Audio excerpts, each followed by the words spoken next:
차가운 철문이 등 뒤에서 굉음을 내며 닫혔다. 7년 만에 마주한 세상의 햇살은 눈이 시리도록 밝았고 공기는 숨 막힐 듯이 자유로웠다. 차민재는 그 자리에 우뚝 서서 익숙하면서도 지독하게 낯선 세상의 소음을 온몸으로 맞았다. 7년 2005년 앞주일. 세상은 그 시간을 망각했지만 그의 30살의 몸은 모든 순간의 무게를 세포 하나하나에 각인하고 있었다. 그는 법적으로 자유로워졌지만 그의 영혼은 여전히 차가운 감옥 안에 갇혀 있었다. 민자얏 가자, 세상에서 유일하게 그를 잊지 않았던 친구 이수연 변호사가 그의 옆에 섰다. 그는 희미하게 고개를 끄덕였지만 초점 없는 눈은 허공을 떠돌았다.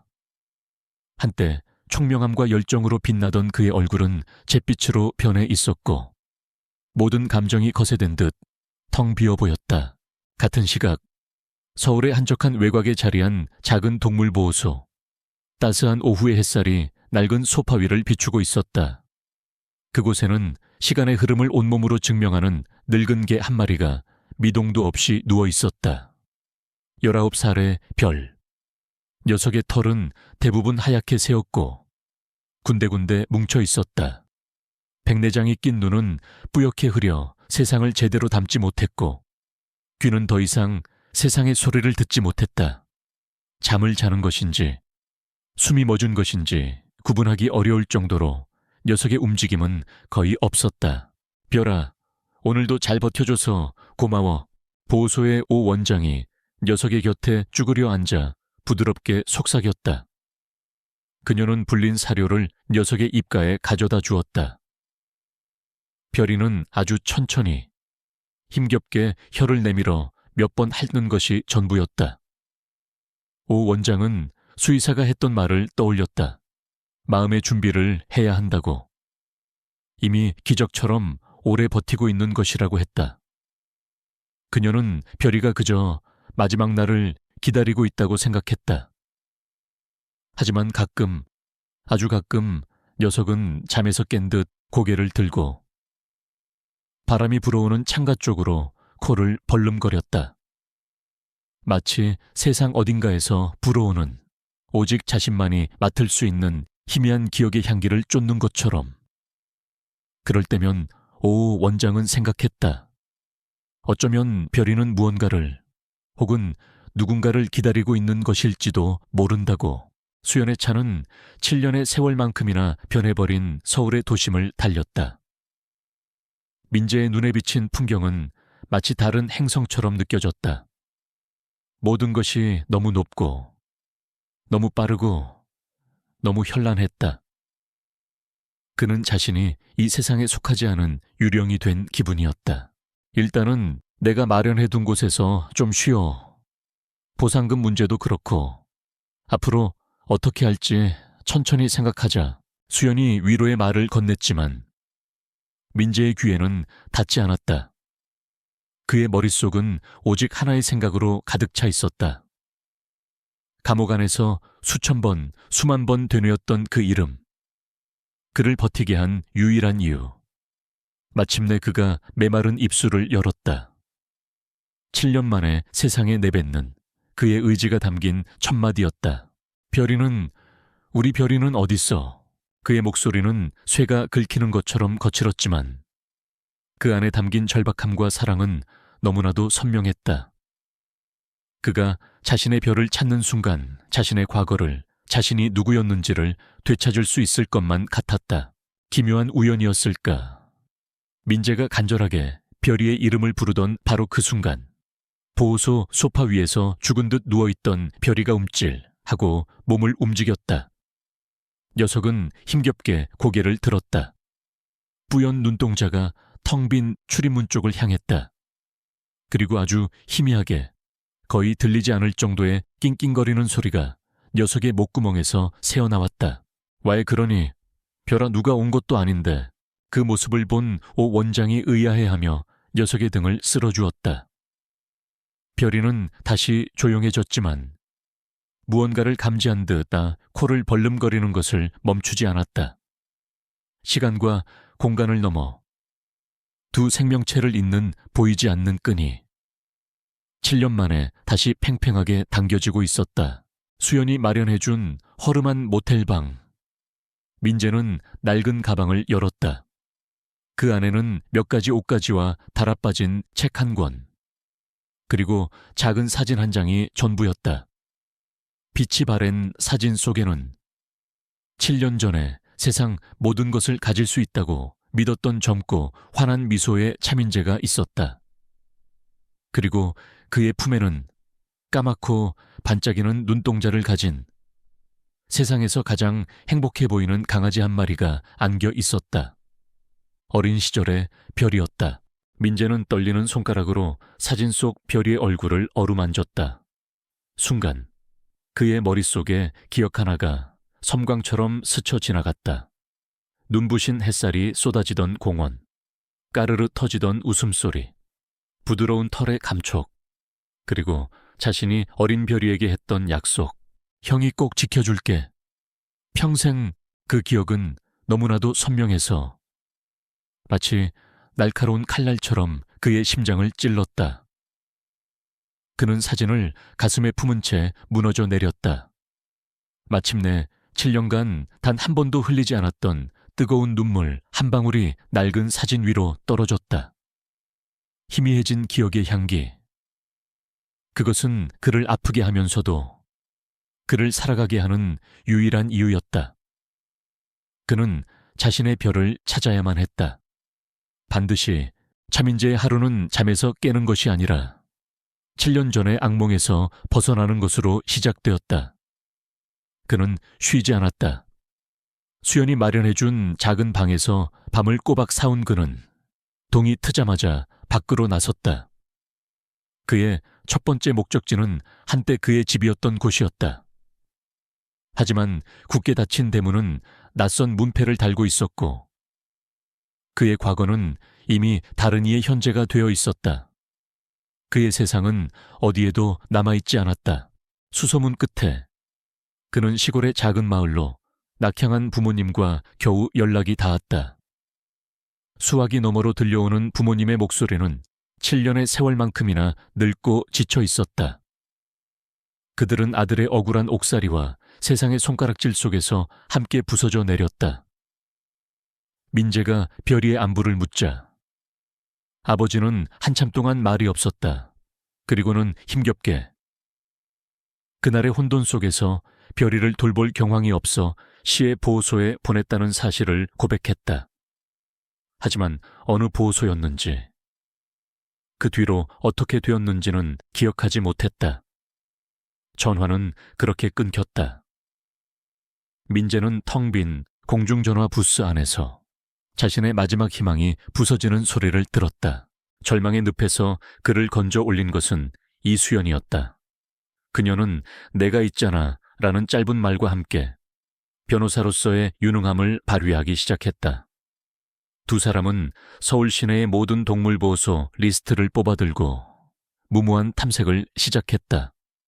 그들은 수백, 수천 마리의 개들을 마주했다. 저마다의 사연을 가진 채 버려진 눈동자들. 민재는 그 눈동자들 속에서 자신의 별을 찾으려 애썼지만 허사였다. 7년 전의 개를요. 그것도 흔한 믹스견을. 거의 불가능합니다. 보호소 직원들은 안타까워하면서도 현실을 말했다. 7년이라는 시간은 동물에게는 한평생과도 같은 시간이었다. 그 현실의 무게가 민재의 어깨를 짓눌렀다. 그는 수연이 만든 전단지를 멍하니 바라보았다. 활짝 웃는 자신의 젊은 얼굴과 그 옆에 의젓하게 앉아있는 어린 별이의 사진. 그 순간 그의 시간은 7년 전으로 거슬러 올라갔다. 그때 차민재는 세상의 중심에 있었다. 촉망받는 젊은 의학 연구원, 알츠하이머 정복이라는 거대한 꿈을 향해 누구보다 뜨겁게 달려가고 있었다. 그의 곁에는 언제나 별이가 있었다. 그는 밤늦게 연구실에서 돌아오면 소파에 앉아 별이를 끌어안고 그날의 연구에 대해 두서없이 떠들곤 했다. 별아, 우리가 이걸 해내면 세상 수많은 사람들이 더 이상 사랑하는 가족을 잊지 않게 될 거야. 멋지지 않냐? 어린 별이는 알아듣지 못했겠지만 언제나 진지한 눈으로 그의 이야기를 들어주었다. 별이는 단순한 반려동물이 아니었다. 그의 꿈을 응원하는 유일한 동지이자 그의 가장 순수했던 시절의 상징이었다. 다시 현재 민재는 또 다른 보호소의 철창 앞에서 고개를 숙였다. 끝없는 절망감에 모든 것을 포기하고 싶었다. 바로 그때 그의 머릿속에 가장 아픈 기억이 비수처럼 날아와 박혔다. 7년 전 그날 그의 연구실에 들이닥친 수사관들, 연구 데이터를 조작하고 핵심 기술을 경쟁사에 팔아넘겼다는 터무니없는 혐의, 그리고 그 모든 것을 가짜 연민의 눈으로 바라보던 스승, 김도훈 교수의 얼굴. 민재는 집에서 체포되었다. 차가운 수갑이 그의 손목에 채워지던 순간 그가 마지막으로 본 것은 자신에게 달려들려다 경찰에게 저지당하며 미친 듯이 지저대던 별이의 모습이었다. 영문도 모른 채 주인과 생이별을 해야 했던 어린 녀석의 절망적인 눈빛. 별아, 기다려 형, 꼭 돌아올게. 그는 끌려가면서도 목이 터져라 외쳤다. 지키지 못할 약속이었다. 그 약속을 어겼다는 죄책감이 7년간 그를 감옥 안에서 괴롭혔던 가장 큰 형벌이었다. 민재야, 어느새 수연이 그의 옆에 다가와 앉았다. 그녀는 섣부른 위로 대신 자신의 태블릿 PC를 그의 눈앞에 내밀었다. 포기하지 마. 방법이 있을지도 몰라. 화면에는 동물등록제 마이크로칩 조회라는 글자가 떠 있었다. 민재는 그제야 기억해냈다. 7년 전 당시에는 흔치 않았지만 그는 혹시나 하는 마음에 별이에게 내장형 마이크로칩을 시술해 주었다. 만약 그가 머물렀던 보호소나 병원 어딘가에서 단 한 번이라도 칩을 스캔했다면 디지털 세상 어딘가에 그의 흔적이 남아있을지도 모른다. 그것은 어둠 속에서 발견한 한 줄기 빛이었다. 민재의 텅 비었던 눈에 7년 만에 처음으로 희미한 희망의 빛이 서렸다. 그들은 이제 막연한 탐색이 아닌 구체적인 단서를 쫓기 시작했다. 7년 동안 전하지 못했던 말들이 마침내 주인을 찾아갈 길을 열고 있었다. 마이크로칩이라는 희망의 실마리는 7년이라는 시간의 덮개 속에서 쉽게 모습을 드러내지 않았다. 이수연은 변호사의 권한으로 동물 등록 시스템에 데이터를 요청했지만 별이의 칩은 너무 오래된 모델이라 조회가 쉽지 않았다. 민재는 초조하게 그녀의 옆을 지켰다. 컴퓨터 화면에 스크롤이 내려갈 때마다 그의 심장도 함께 내려앉았다. 몇 시간의 사투 끝에 마침내 그들이 바라던 단서가 나타났다. 5년 전 서울의 한 동물병원에서 스캔된 기록 하나.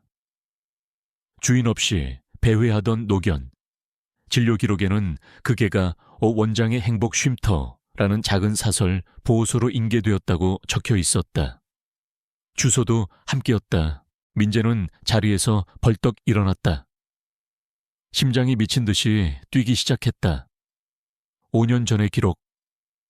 그 후로 또 2년이 흘렀다. 살아있을까? 만약 살아있다면 어떤 모습일까? 자신을 기억이나 할까?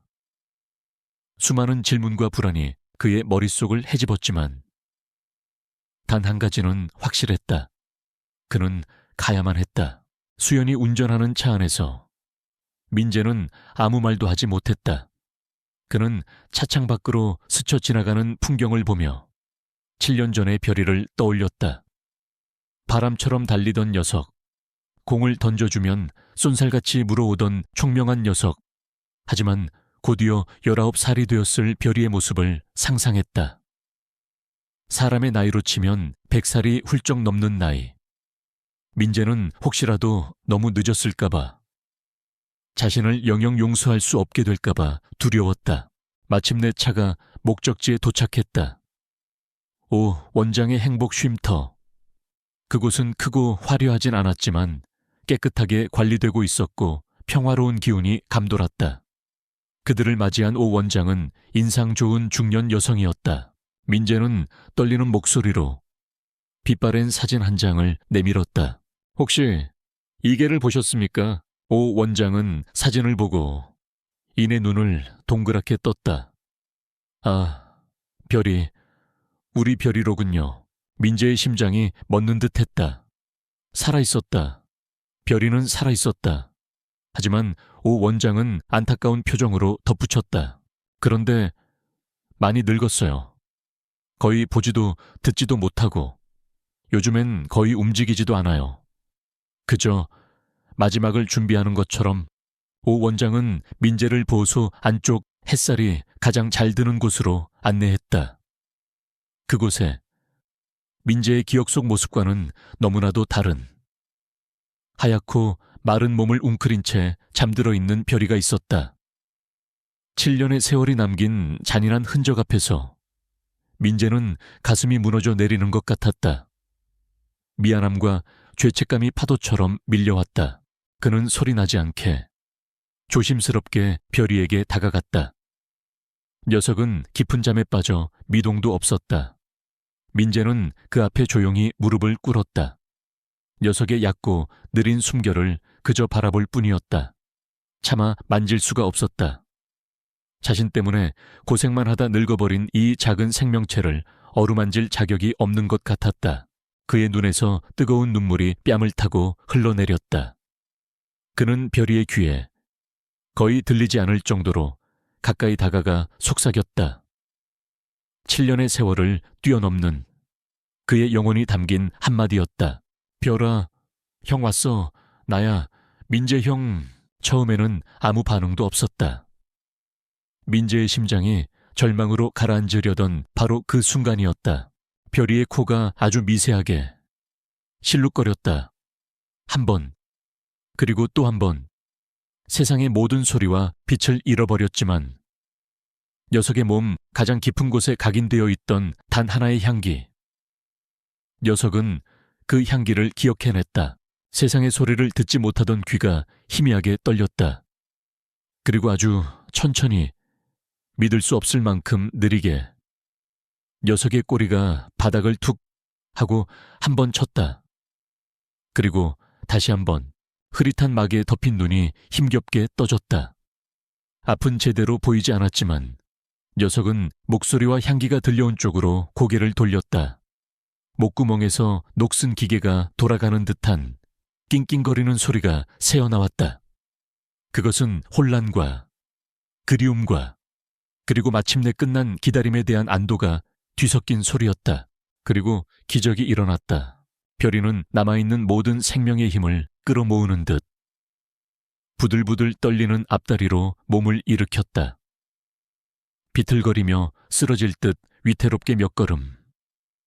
마침내 녀석은 민재의 가슴에 자신의 머리를 약하게 기댔다. 그 순간 민재의 감정은 완전히 무너져 내렸다. 그는 늙고 쇠약해진 친구를 부서져라 끌어안고 어린아이처럼 오열했다. 미안해. 별아, 너무 늦어서 미안해. 정말 미안해. 멀리서 그 광경을 지켜보던 오 원장과 수연의 눈에서도 뜨거운 눈물이 흘러내리고 있었다. 시간도 7년이라는 긴 세월도 지울 수 없는 사랑의 증명 앞에서 그들은 경건한 침묵 속에 서 있을 뿐이었다. 꺼져가는 줄로만 알았던 작은 별이 가장 눈부신 빛을 발하며 주인의 품으로 돌아온 순간이었다. 민재는 한참 동안 그 자리에 앉아 별이를 품에 안고 있었다. 그의 품에 안긴 별이는 지난 몇 년간 단 한 번도 보여주지 않았던 편안한 표정으로 깊고 평화로운 잠에 빠져들었다. 민재는 결심했다. 이제 별이를 집으로 데려갈 것이다. 녀석의 마지막 날들만큼은 7년간 받지 못했던 사랑으로 가득 채워주리라고 차민재는 별이를 자신의 작은 월세방으로 데려왔다. 7년 전 넓은 마당이 있던 그들의 집과는 비교할 수 없이 초라한 공간이었지만 그곳에는 마침내 되찾은 온기가 있었다. 민재의 세상은 다시 별이를 중심으로 돌아가기 시작했다. 그는 세상에서 가장 부드러운 침대를 사서 깔아주었고, 딱딱한 사료를 먹지 못하는 별이를 위해 매일 영양식을 만들어 손수 떠먹였다. 더 이상 제대로 걷지 못하는 녀석을 품에 안고 옥상에 올라가 바람을 쐬어주었다. 그는 7년의 침묵을 메우려는 듯 별이가 듣지 못하는 것을 알면서도 끊임없이 말을 걸었다. 그 시간 동안 무슨 일이 있었는지, 얼마나 보고 싶었는지, 그의 모든 행동에는 잃어버린 시간에 대한 깊은 죄책감과 애정이 배어 있었다. 주인의 품으로 돌아온 별이는 마지막 불꽃을 태우는 촛불처럼 잠시나마 생기를 되찾았다. 밥도 조금 더 먹었고 잠도 훨씬 깊고 편안하게 잤다. 그 평화로운 모습은 곧 닥쳐올 폭풍 전의 고요함이라는 것을 민재는 알지 못했다. 어느 날 저녁, 민재는 잠든 별이의 등을 쓸어주며 무심코 텔레비전을 켰다. 마침 한 시사 프로그램에서 의학계의 최신 성과를 다루는 특집 방송을 하고 있었다. 그리고 화면에 너무나도 익숙한 얼굴이 나타났다. 혁신적인 알츠하이머 치료제 AD7을 개발하여 인류의학의 새로운 지평을 연 세계적인 석학 김도훈 교수님을 모셨습니다. 김도훈 교수, 그의 스승이자 아버지 같았던 존재, 그가 자애로운 미소를 지으며 자신의 연구 성과에 대해 설명하고 있었다. 민재는 그 자리에서 얼어붙었다. AD7. 그것은 자신이 프로젝트에 붙였던 이름이었다. 화면의 그래픽으로 떠오른 약물의 분자 구조는 그가 밤을 새워 설계했던 바로 그 구조였다. 김 교수가 설명하는 모든 이론은 민재가 자신의 청춘을 바쳐 완성했던 것이었다. 세상은 그의 도둑맞은 꿈에 환호하고 있었고, 그의 인생을 송두리째 빼앗아간 남자는 영웅으로 칭송받고 있었다. 그 순간 닫혀있던 기억에 댐이 무너져 내렸다. 고통스럽고도 생생한 배신의 기억들이 홍수처럼 그를 덮쳤다. 자신의 획기적인 발견에 대해 흥분하며 설명하던 젊은 날의 자신. 격려는 하면서도 그 눈빛 깊은 곳에서는 탐욕과 질투가 번뜩이던 김 교수의 얼굴. 어느 날 연구 데이터 일부가 사라진 것을 발견했을 때, 자네가 요즘 너무 과로해서 예민해진 거야라며 태연하게 자신을 가스라이팅하던 그의 목소리, 그리고 마지막 가장 결정적인 기억. 재판 직전 구치소로 면회를 와서 위로하는 척하며 그의 입을 막으려 했던 김 교수의 위선. 자네만 조용히 입 다물고 있으면 자네 가족은 내가 책임지고 돌보겠네. 그의 침묵을 담보로 그의 모든 것을 빼앗아가기 위한 악마의 속삭임이었다. 민재의 몸이 격렬하게 떨리기 시작했다. 7년간 잿더미 속에 묻혀있던 분노가 용암처럼 들끓어 올랐다. 그의 텅 비었던 눈에 이글거리는 불꽃이 타올랐다. 그는 곁에서 평화롭게 잠든 별이를 보았다. 자신의 무죄는 증명되었지만 진실은 여전히 땅속에 묻혀 있었다. 세상은 그를 운 좋게 풀려난 실패한 연구원으로 기억하고, 진짜 도둑은 세기의 천재로 추앙하고 있었다. 그는 더 이상 침묵할 수 없었다. 이것은 단순히 빼앗긴 7년과 망가진 명예만을 위한 싸움이 아니었다. 거짓 위에 세워진 약으로 치료받고 있을 환자들을 위한, 그리고 더러운 배신으로 더럽혀진 과학의 진실성을 위한 싸움이었다. 민재는 핸드폰을 집어들었다. 그가 유일하게 신뢰하는 단 한 사람, 이수연에게 전화를 걸었다. 그의 목소리는 더 이상 부서지고 패배한 음성이 아니었다. 강철처럼 차갑고 단단했다. 수연아, 나야, 싸워야겠어. 같은 시각 최고급 호텔의 스위트룸. 김도훈 교수는 자신을 찬양하는 뉴스를 보며 값비싼 위스키를 음미하고 있었다. 그는 자신이 신이라도 된 듯 오만한 미소에 취해 있었다. 그때 그의 노트북에 알림 하나가 떴다. 민재를 감시하기 위해 고용해둔 흥신소의 보고서였다. 차민재, 7년 전 실종된 자신의 개를 찾았으며 이수연 변호사와 지속적으로 접촉 중. 김도훈의 미소가 순간 옅어졌다. 차민재의 존재. 그것은 그의 완벽한 세계에 생긴 아주 작은 흠집, 성가신 잡음이었다. 그는 대수롭지 않게 여기려 애썼지만 마음 한구석에서 피어나는 불안감의 씨앗은 어쩔 수 없었다. 과거의 그림자는 이제 피해자뿐만 아니라 가해자의 발밑까지 길게 드리워지기 시작했다. 차민재는 더 이상 과거에 갇힌 피해자가 아니었다. 그는 이수연 변호사와 함께 밤을 새워 7년 전의 연구 기록들을 복기했다. 그의 머릿속에는 모든 데이터와 실험 과정이 어제 일처럼 생생하게 남아있었다. 그는 김도훈 교수가 조작했을 것이 틀림없는 데이터 포인트를 정확히 짚어냈다. 하지만 수연은 냉정한 현실을 일깨워 주었다. 민재야, 내 기억만으로는 부족해. 이미 국민적 영웅이 된 김도훈 교수를 상대로 싸우려면 아무도 반박할 수 없는 결정적 증거, 스모킹 건이 필요해. 7년 전에 원본 데이터 같은 거 말이야. 그들의 싸움은 거대한 벽에 부딪힌 듯 막막했다. 바로 그때 수연의 핸드폰으로 발신번호 표시지한 전화 한 통이 걸려왔다. 수연이 반신반의하며 전화를 받자 수화기 너머로 잔뜩 긴장한 남자의 목소리가 들려왔다. 그는 자신이 7년 전 김도훈 교수의 연구실 소속이었던 박지훈 박사라고 신원을 밝혔다. 저 7년 동안 죄책감에 시달렸습니다. 그는 더듬거리며 충격적인 사실을 고백했다.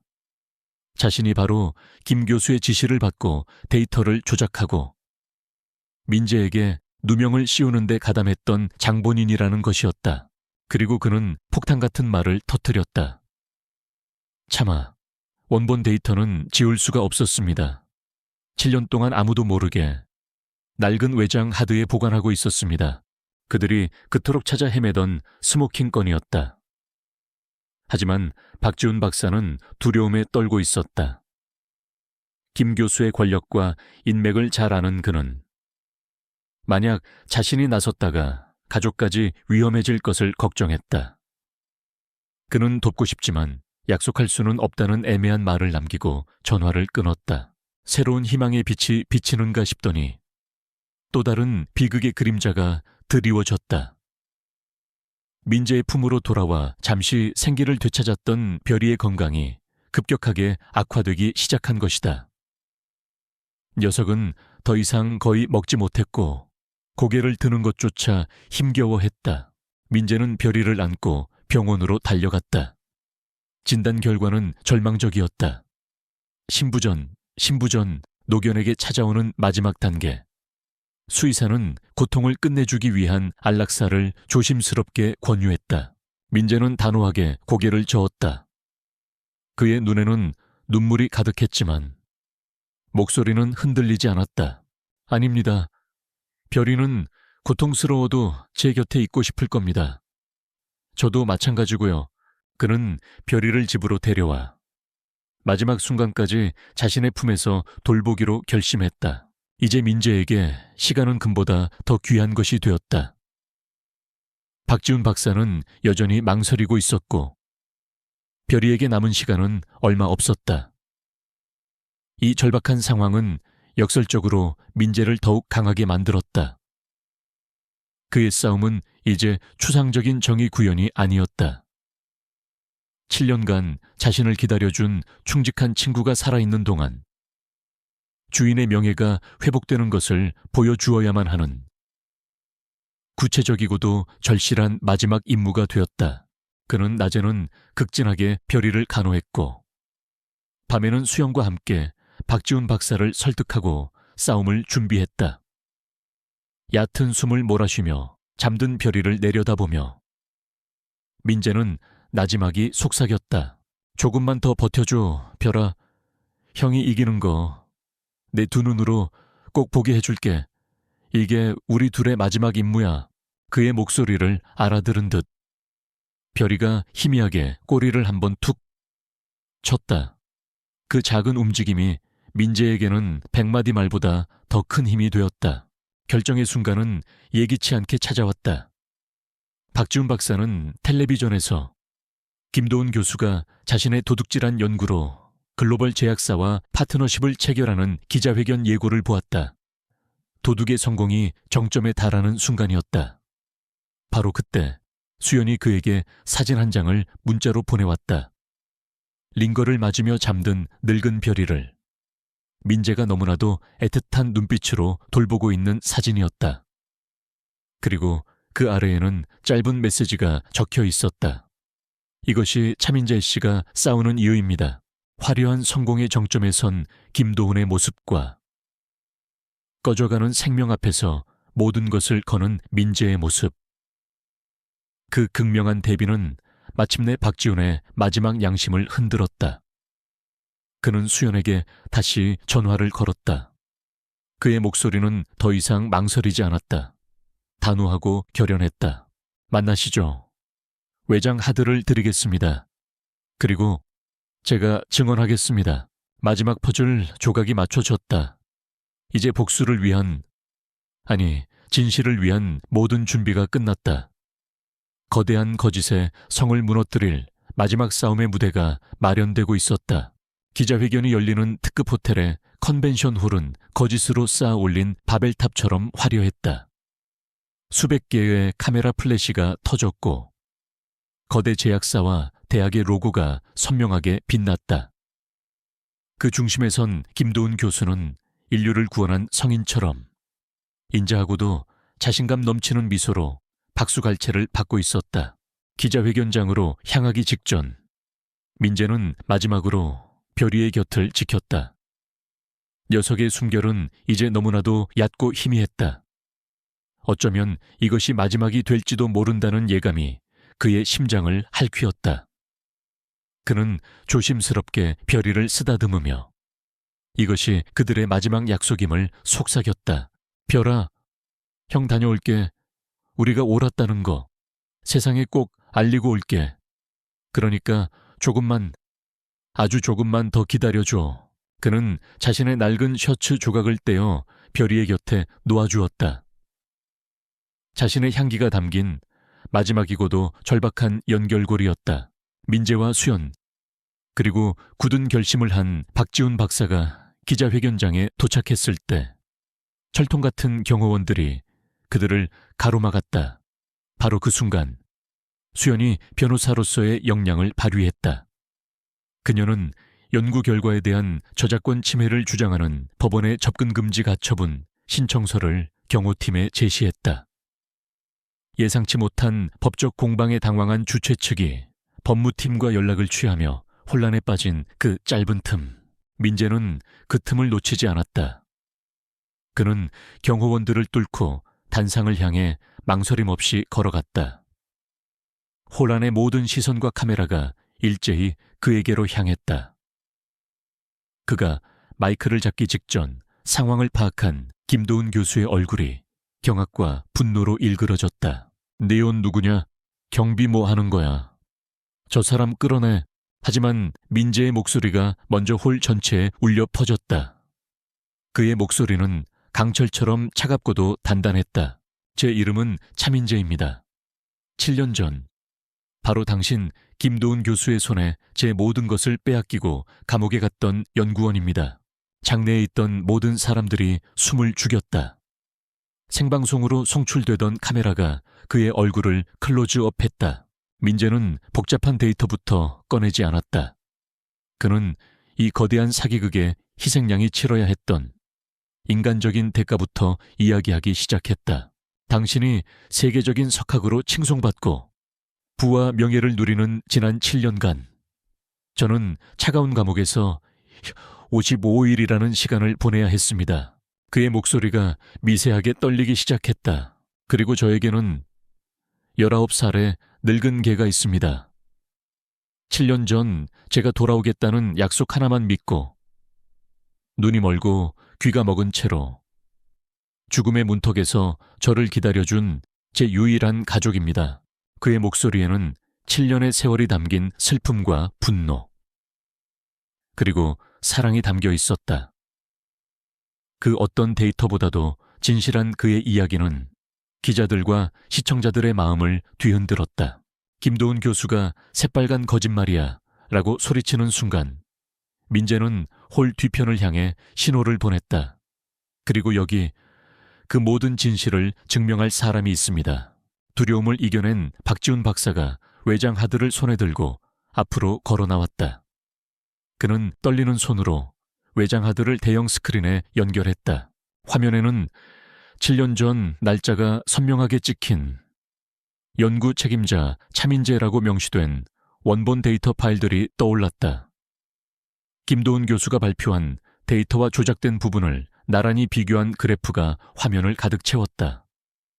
누구도 부인할 수 없는 스모킹건이 온 세상에 드러난 것이었다. 컨벤션 홀은 순식간에 아수라장이 되었다. 기자들의 질문이 폭발했고 카메라 플래시가 미친 듯이 터졌다. 김도훈 교수는 무대 위에서 자신이 평생 쌓아 올린 거짓의 성이 실시간으로 무너져 내리는 광경을 망견자실하게 바라볼 뿐이었다. 이윽고 현장에 있던 경찰들이 단상 위로 올라와 망연자실한 그에게 다가갔다. 민재는 그 모습을 꼿꼿이 서서 지켜보았다. 그는 마침내 이겼고 약속을 지켰다. 하지만 그의 마음은 승리감 대신 집에 홀로 남겨진 늙고 희미해져가는 자신의 별을 향한 애틋함과 긴박감으로 가득 차 있었다. 그는 어서 돌아가야만 했다. 황혼 속에 울려 퍼진 그의 진실을 향한 외침은 이제 마지막 약속을 지키기 위한 발걸음으로 이어져야 했다. 기자회견장은 아수라장이 되었지만 차민재에게는 아무것도 보이지도 들리지도 않았다. 김도훈 교수가 경찰의 손에 끌려나가고 세상이 그의 이름으로 떠들썩한 순간에도 그의 모든 신경은 오직 한 곳을 향해 있었다. 그는 인파를 헤치고 미친 듯이 달렸다. 제발, 제발 늦지 않았기를. 자신의 작은 월세방 문을 열었을 때 민재는 그 자리에 주저앉고 말았다. 별이가, 그의 늙은 별이가 여전히 그 자리에서 그가 아침에 놓아두고 간 셔츠 조각에 얼굴을 묻은 채 희미하게 숨을 쉬고 있었다. 기다려준 것이었다. 마지막 약속을 지키기 위해 마지막 남은 생명의 끈을 놓지 않고 버텨준 것이었다. 고마워, 별아. 기다려줘서 정말 고마워. 민재는 별이를 끌어안고 아이처럼 목 놓아 울었다. 7년의 억울함도 되찾은 명예도 이 순간만큼은 중요하지 않았다. 그에게는 자신을 기다려준 이 작은 생명체의 온기만이 세상의 전부였다. 몇 주가 흘렀다. 세상은 차민재의 진실에 경악하고 김도훈의 위선에 분노했다. 김도훈은 법에 엄중한 심판을 받았고 그의 모든 명예는 폐허가 되었다. 과학계는 공식적으로 AD7의 제1 개발자가 차민재였음을 인정했고 그의 잃어버린 7년의 업적을 복원했다. 전 세계 유수의 대학과 제약회사에서 그에게 천문학적인 액수의 연봉과 최고의 자리를 제안해왔다. 하지만 민재는 그 모든 것을 거절했다. 7년의 감옥 생활과 죽음의 문턱에서 자신을 기다려준 별이와의 재회는 그의 삶의 가치관을 완전히 바꾸어 놓았다. 부와 명예를 향한 끝없는 질주는 이제 그에게 아무런 의미가 없었다. 그는 앞으로 AD7에서 발생하는 모든 로열티를 알츠하이머 환자 지원 단체와 원장의 쉼터를 포함한 전국의 유기동물 보호소에 기부하겠다고 발표했다. 복수를 위해 싸웠던 피해자는 이제 더 큰 사랑을 실천하는 치유자로 거듭난 것이다. 시간은 흘러 어느덧 가을의 끝자락, 민재의 방 안은 따스한 저녁 노을로 가득했다. 창가에 앉은 민재의 품에는 이제 정말 마지막을 준비하는 별이가 평온하게 안겨 있었다. 녀석의 눈에는 더 이상 고통이나 두려움이 없었다. 오직 주인과 함께하는 충만한 평화만이 깃들어 있었다. 민재는 더 이상 슬퍼하지 않았다. 그는 조용하고 다정한 목소리로 별이와 함께했던 행복한 기억들을 이야기해 주었다. 처음 만났던 날, 함께 달리던 공원길, 자신이 울고 있을 때면 말없이 다가와 눈물을 핥아주던 다정함. 기억나. 별아, 우리 처음 만난 날.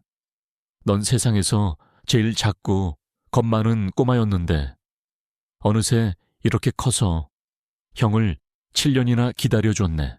하늘의 마지막 노을빛이 방 안을 부드럽게 감싸는 순간 별이의 숨소리가 아주 희미해졌다. 녀석은 마지막 남은 모든 힘을 다해 고개를 들었다. 그리고 주인의 손등을 아주 부드럽고도 거친 혀로 한 번 핥았다. 사랑한다는 마지막 인사였다. 고맙다는 마지막 작별이었다. 그리고 녀석은 민재의 품 안에서 조용히 평화롭게 숨을 거두었다. 주인을 기다리고 마침내 주인의 명예가 회복되는 것을 지켜본 녀석의 마지막 임무는 끝이 났다. 이제 편히 쉴 시간이었다. 민재는 눈을 감은 별이를 꼭 끌어안았다. 뜨거운 눈물이 뺨을 타고 흘러내렸지만 절망의 오열이 아니었다. 사무치는 그리움과 함께 가슴 벅찬 고마움이 담긴 정화의 눈물이었다. 잘 가, 나의 별, 나의 영원한 친구. 1년 뒤 민재는 오 원장의 보호소에 있었다. 그가 기부한 돈으로 보호소는 이제 별이 메모리얼 쉼터라는 이름에 훨씬 더 깨끗하고 안락한 공간으로 탈바꿈해 있었다. 그는 더 이상 과거의 상처에 갇힌 남자가 아니었다. 평온한 미소를 지으며 이제는 자신이 별이처럼 늙고 버려진 다른 개들을 돌보고 있었다. 저녁이 되자 그는 하늘을 올려다보았다. 가장 먼저 떠오른 유난히 반짝이는 저녁별. 그는 별을 향해 조용히 미소 지었다. 자신의 별은 졌지만 그 별이 남긴 빛이 자신의 갈 길을 환하게 비춰주고 있었다. 어둠 속에서 자신을 구원해준 그 작은 별을 기억하며 그는 마침내 되찾은 자신의 두 번째 삶을 살아갈 준비가 되어 있었다.